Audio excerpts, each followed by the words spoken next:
Welcome to Vacations for Canadians, the podcast. I am so excited for this episode because I've got 3 of our 4 marketing team members here with me. Welcome, Holly, Amy, and Linda. And Sherry, we miss you. Today, we're finally going to get to talk about our experience on the inaugural sailing of the Norwegian Luna, which, if you're not familiar, means we were among the very first guests to ever step aboard this brand new ship. And if you've ever wondered what it's like to really walk onto a ship for the very first time when everything is brand new, the energy is high, and there's a buzz in the air, this is going to be a fun one. We're going to share our honest first impressions, our favorite moments, a few surprises, and of course, some behind the scenes team stories. Honestly, this is exactly why we travel. So we can experience it firsthand and give you a real insight, not just what you see in a brochure. All right, let's get into it. Okay, guys, 1 word each. First impression of the Norwegian Luna as you stepped on board. 1 word? I'm going to say pretty. It feels just like a boutique hotel. And I also thought of the word classy because especially when we were so hungry getting on the ship, we wanted to find a snack. We sat down and we were just in this beautiful booth with the greenery around us, and the food came right to us. It just felt like a nice, classy experience to start off the first day. My word was wow, and probably because wow, I'm here with all these awesome people and I'm going to have an awesome trip. And I think that's the start of every trip for me is a wow. Awesome, guys. I'm going to say vibes because there is nothing better than that brand new ship vibes. All right. Okay. So you guys know I have pretty high expectations. I do a lot of cruising. So other than me, who else went in with high expectations? And did this ship live up to it? I would say I never go in with high expectations. My expectations are always just to have a great time because I've only been on a couple of ships. And honestly, when we looked at the website beforehand, I was like, how can this not be awesome? But I'm going to throw to Holly because Holly is our bougie traveler. So she might have had high expectations. You have to have high expectations. Come on. To get the most out of life, have high expectations. I did have high expectations. It was brand new. Obviously, I expected it to be beautiful. And I think NCL really delivered on some key design points. It felt really good. It felt, as Amy said, it felt classy. It had a sophisticated, but kind of that barefoot beach vibe. The colors were right on for that. Then that's kind of what made it have that boutique hotel feel to me. It didn't feel kitschy ship. It didn't feel tight. It didn't feel like we were in a navy and white wonderland. They really had design cues that made it feel relaxed and sophisticated. So for me, it delivered on that front for sure. That's all good. And I would agree with you guys. But let's talk about the overall vibe of the ship. Who do you think this ship is really for? Well, for me, because I have kids, now my kids are older, I think that families will really enjoy this ship. And I think that, depending on the age of your kids, you'll either have, a lot of family time together, or if you have older kids like mine, they're probably gonna say goodbye and you'll catch them at dinner. But there's kids clubs, which is great. And I think for families, even with young or older kids, you're going to have a great time on this ship. Yeah, I would 100% agree. This ship really is for anybody. So especially those families that are traveling as multi-gen, there is something for everybody. So I think that, that's something that you definitely need to consider when you have different age groups.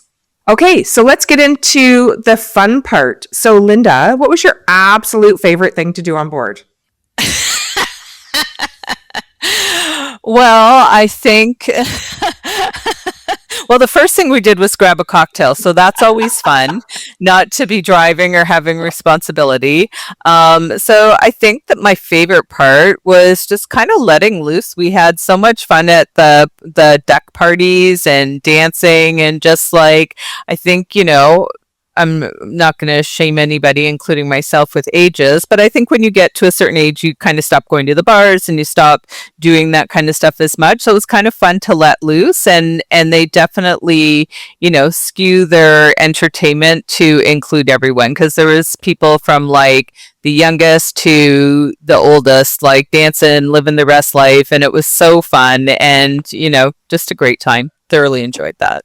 I honestly loved our room, like just walking in there and having a view of the ocean. That was kind of a nice treat. But similar to Linda, it's just nice to be walking around compared to a resort. There's just bars everywhere. So you can either get a beer or a cocktail and just wander around and have fun. But yeah, definitely, I think I forgot to mention too, like in regards to the multi-gen, like there was so much things to do at night and during the day. Like there was an improv comedy room, a karaoke bar. There's like crafting going on, like different enjoyable things to try out. So I think I agree that it does have a really casual vibe, and we were able to, just wander around with our cocktail to the next place, to the next place, to the next place, maybe catch a little bit of live music, maybe go to a show. It really does make a unplanned, relaxed, but fun evening. We didn't have to book reservations for the shows or for any of that stuff. We just, followed where our hearts took us and whatever cocktail looked the best. And, I think that sort of cruising feel on NCL that you don't have to book any times, right? We had dinner when we wanted, and then we cruised, down the hallway to our favorite bar, and then we went to see Elton John. Do you believe that this is our life? The no plan. the no plan. I just want to jump back in and say probably in combination with the grabbing drinks as you go and wandering around. Also, I really like just kind of wandering past the buffet or like popping in places and grabbing a snack. Like the buffet was really good. Food at all times. It felt accessible. And, after those drinks, you feel your tummy a bit and you keep going. I'm sensing a theme here with us. Yep. So did anyone discover anything that felt like a hidden gem other than ducks? Did anyone find a duck? I didn't find a duck. Did you find it? I didn't find any ducks. I want to say when we first arrived, we, of course, went for our snack, which ended up being on deck 8, and we spent a lot of time there. And I think the little hidden gem of that isn't that hidden, but you may not realize it's there because it's not the main pool deck. But Infinity Beach runs along both sides of deck 8, and it's just lots of little shallow pools, little infinity sort of soaking pools, and these fabulous day beds that you could sit there all day lounging in the sun. Little small places that are tucked in like that seem like you could find a hidden gem all over the ship if you wanted to. I remember Sherry talking about that. Like one of the first things she said to us was like, "Oh, I found the best spot and we have to go back and work there." Yeah. And, we didn't work that much. Did you do any work on the ship, Linda? I did not. That's a lie. I did a little tiny bit, but I didn't do a lot.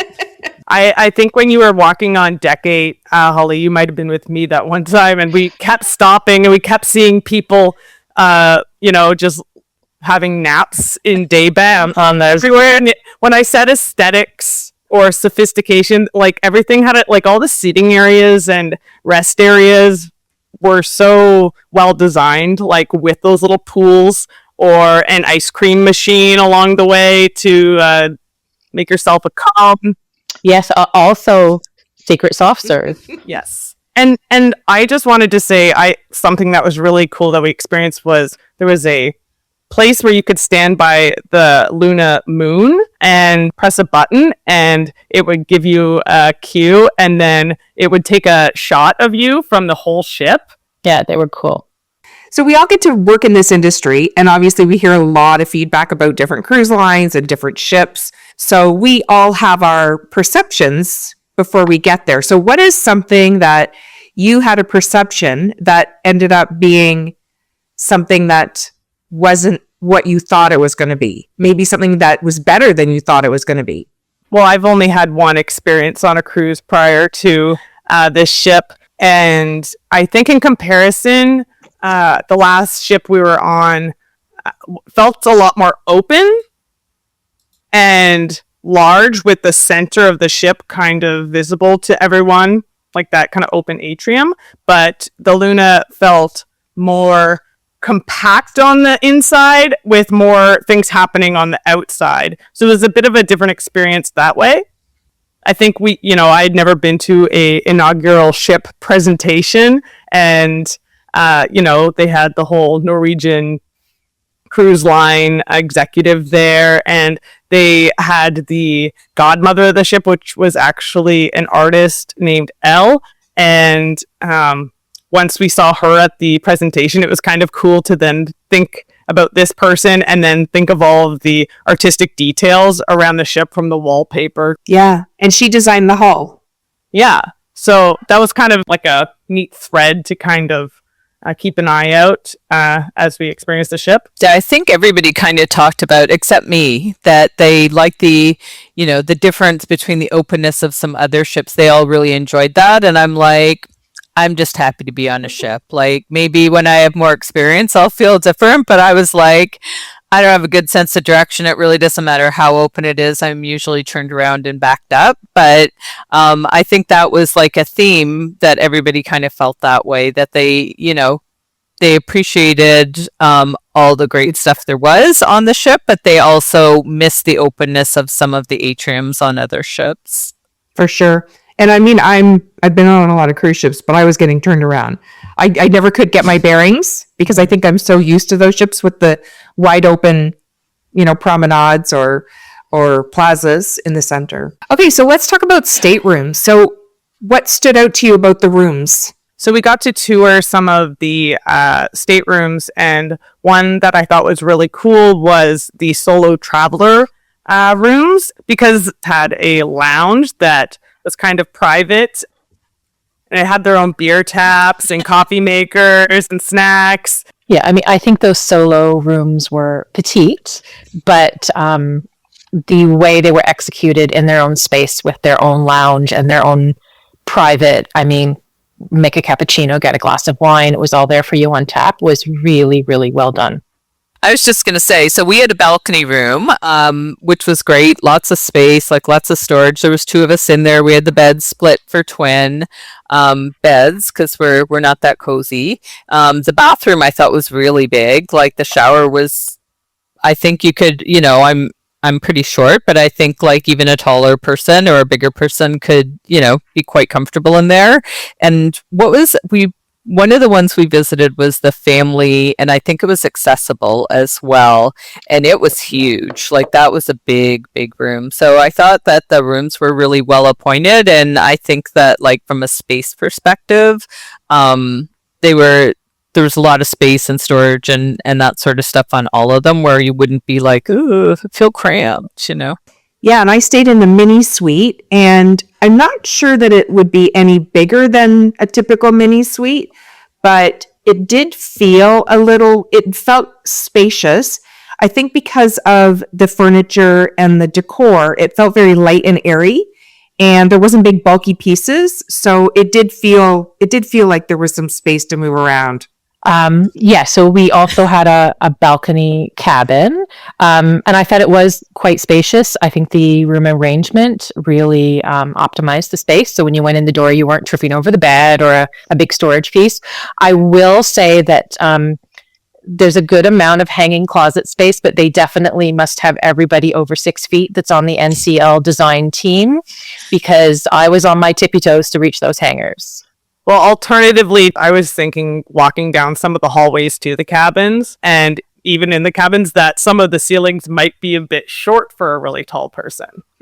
Yeah, we talked about that when we were in the, like, waiting for the elevators, that, yeah, because there's a lot of, like, just over 5-footers in our group, and so I was like, oh yeah, this is great, and somebody was like, yeah, but if you were taller, like, imagine, like, and I don't know if it really is that or if it was just perception, but it did feel like some of the ceilings would be a little bit lower. All right, let's move on to food. So this is a big topic. Why don't you guys share some of your experiences with our dining? Okay, I'll jump in with indulge. We've mentioned it a few times, but a few. We've talked about it every day since we can. Oh.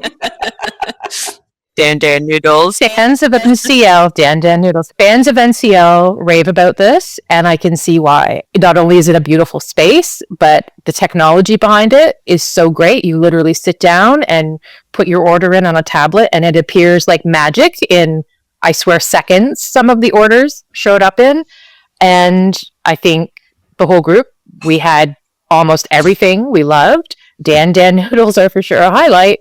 And you could go there 3 times a day if you really wanted to, but super easy to please everyone in the group. Vegetarian options, all sorts of food styles, spicy food, Southwestern food. You want a taco, you want a burger, it's all there.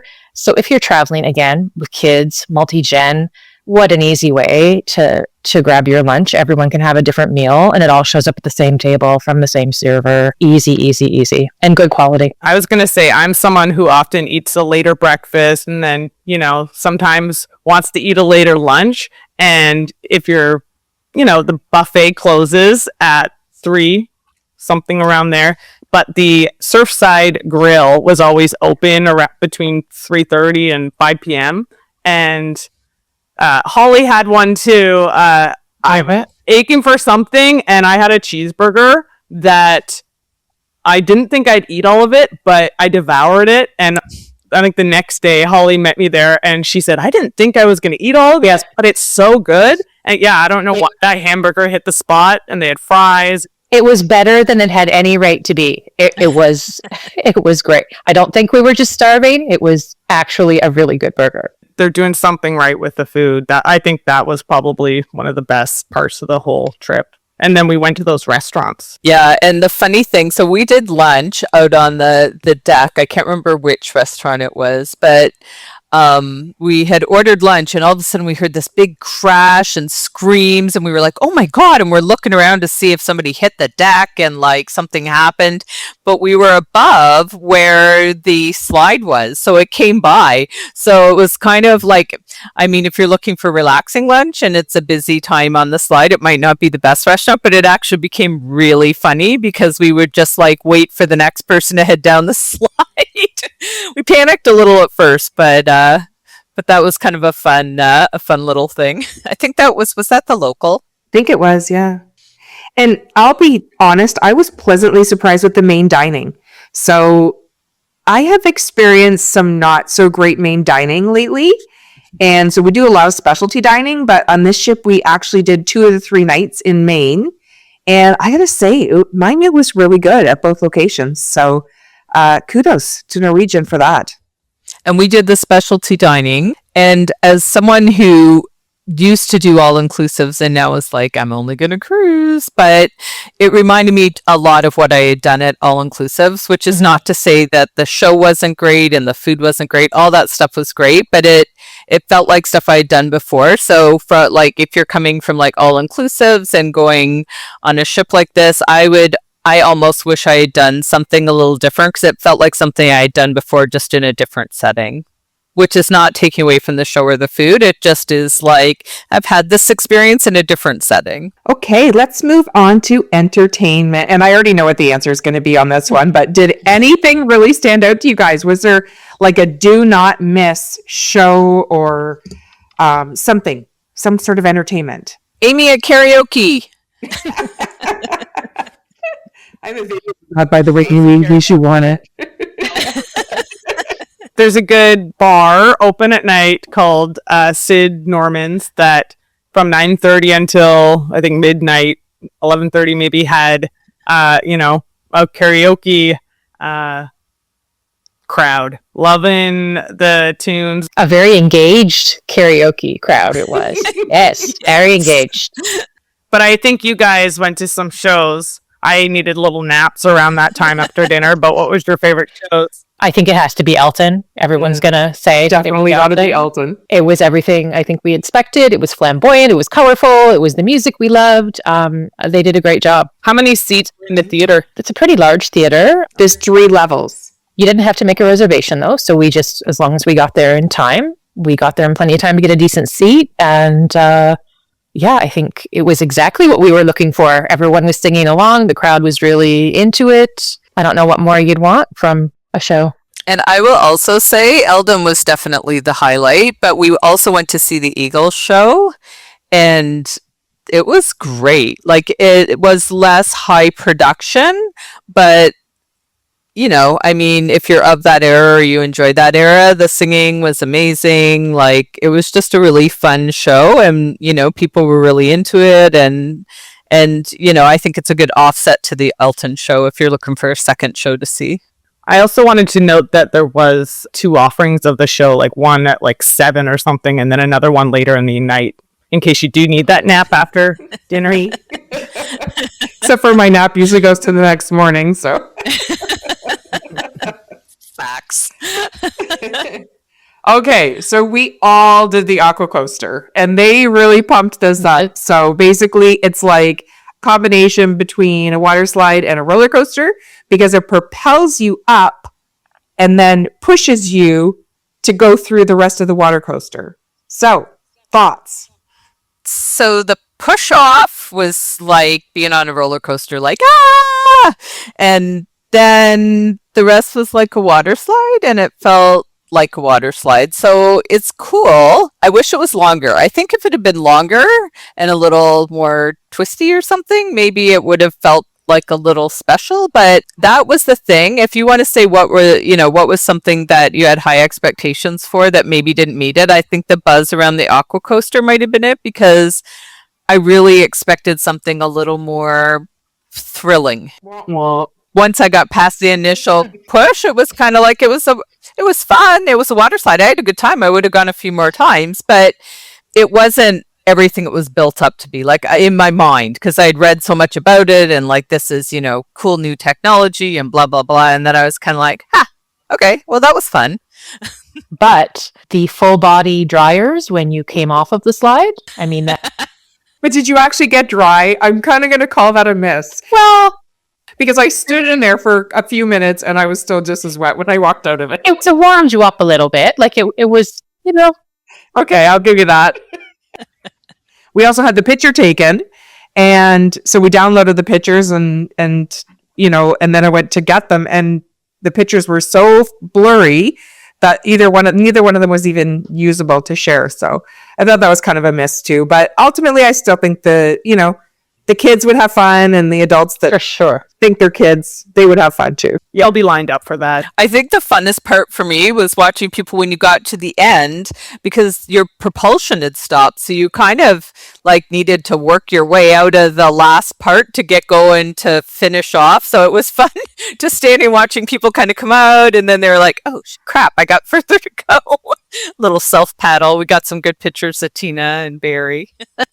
All right, so there's so much to do on this ship. Did anybody check out the Glow Court?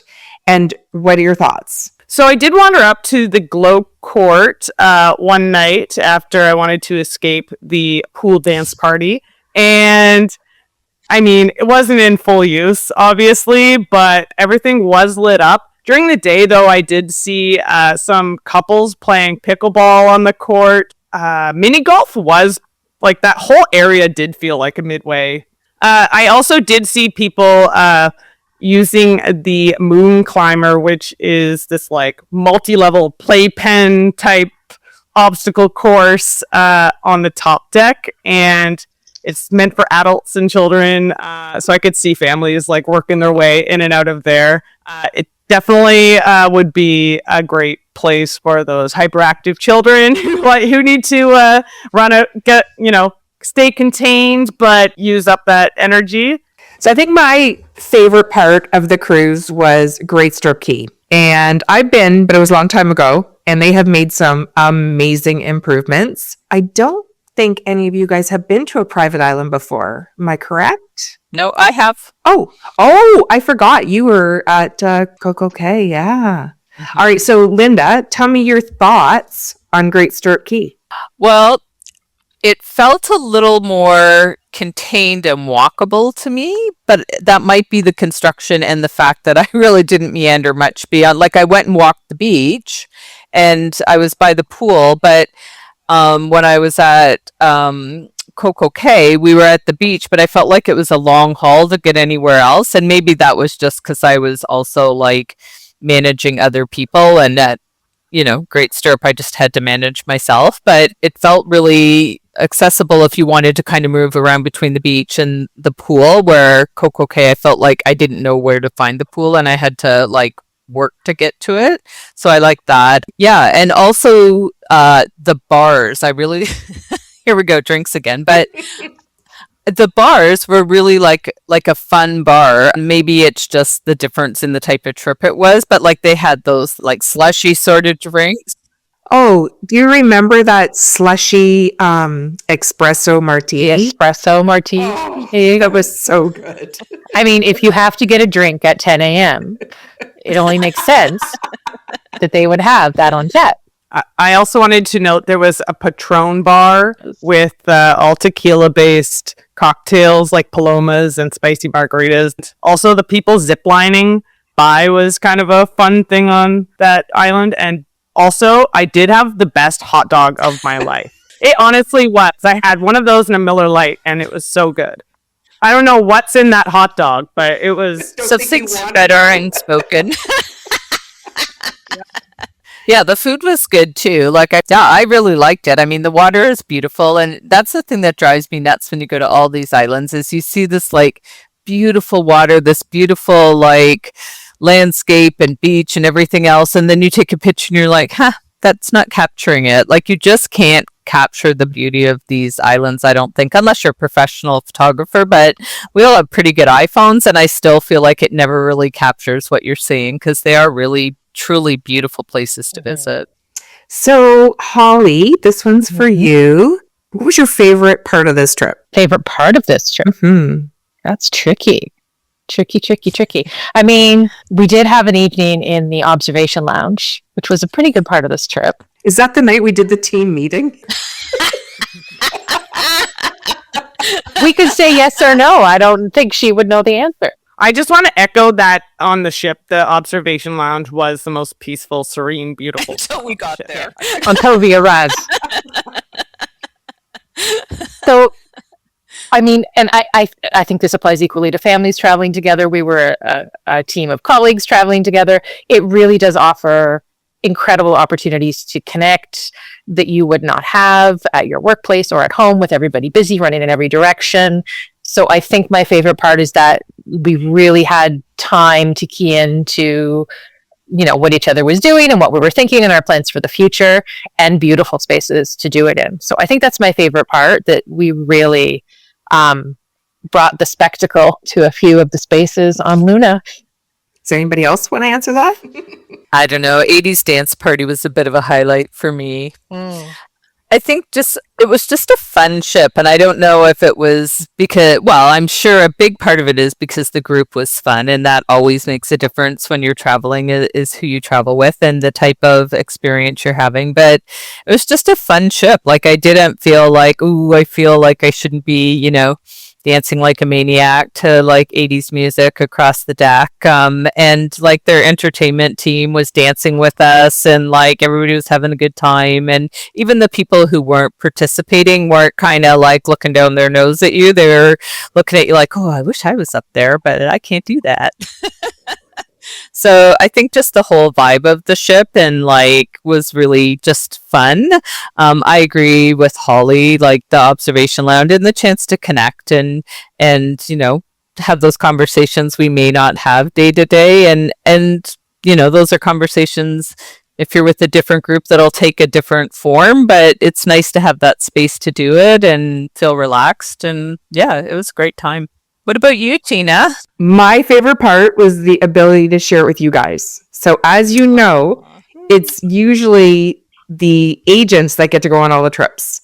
And I thought, you know what? I'm going to throw it out there and see if Norwegian will allow the marketing team to go. And when they said yes, I was so thrilled. And when you guys all agreed to come, I was just over the moon. It was just so much fun. I couldn't have imagined a better time. So yeah. Oh, thank you. So I think we've hit on the majority of the topics on the Luna. And so I want to wrap this up, but I want you guys to all just give me a summary of how you would describe this experience or what their experience would be on the Norwegian Luna to a potential client.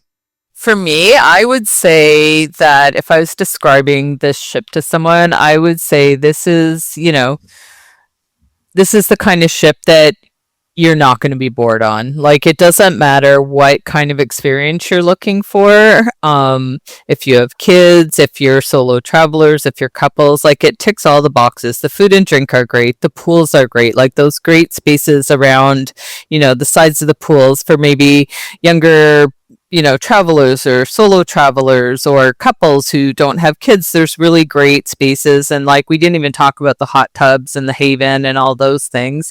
But then there's all this really like fun stuff where, whether you have kids or you're a kid at heart, like, we wanted to do the mini golf. We just had there was so much to do that we didn't have enough time to do everything. But I think no matter what kind of experience you want to have, you're going to have a fun time. And, similar to, my first cruise where I was like, oh, I'm going to be rocking and rolling all over the place. This really felt like a land vacation that was over the top for experiences, food and beverage, everything else. And not over the top in a bad way, but just like, there wasn't anything I was like, oh, I wish they had this to do because I'm bored, or like, I want a different experience. And we probably didn't take in half of what you could do. So I think, for the type of ship it is, if you like those bigger ships, and, people do have preferences. If you like a bigger ship, if you like, if you're have an active lifestyle or enjoy the entertainment and the food, I think that it's the kind of ship you're not going to walk away disappointed in. I don't think we mentioned that we were only on it for 3 nights. So it was pretty quick to get through all of the stuff. But the hot tubs were very relaxing. And I would say that probably people who love a good photo op would find lots of spaces to take some very attractive ocean view background shots. I would say I think the ship offers a lot of flexibility. So particularly if you are traveling with different types of people in your group, there's something for kids, but it's not so overwhelming and in your face that it would bother you if you wanted to find a quiet deck to read a book on. I think this ship really offered spaces that were separate enough that different types of cruisers could enjoy them. And I mean, so many spaces. We didn't even talk about, the ocean walking on the glass deck, the Soleil bar at the back of the ship, just lots and lots of spaces that would meet the needs of everyone. So I'd like to end it off with just a good job. Kudos to Norwegian. For someone who knows what's going on in the industry, there's a lot of stuff going on at Norwegian these days with some changing of people, but it felt like they didn't miss a beat, and I feel like this is a fantastic ship and cruise experience. So if you've enjoyed this, share it with your friends, and join us next time on Vacations for Canadians, the podcast.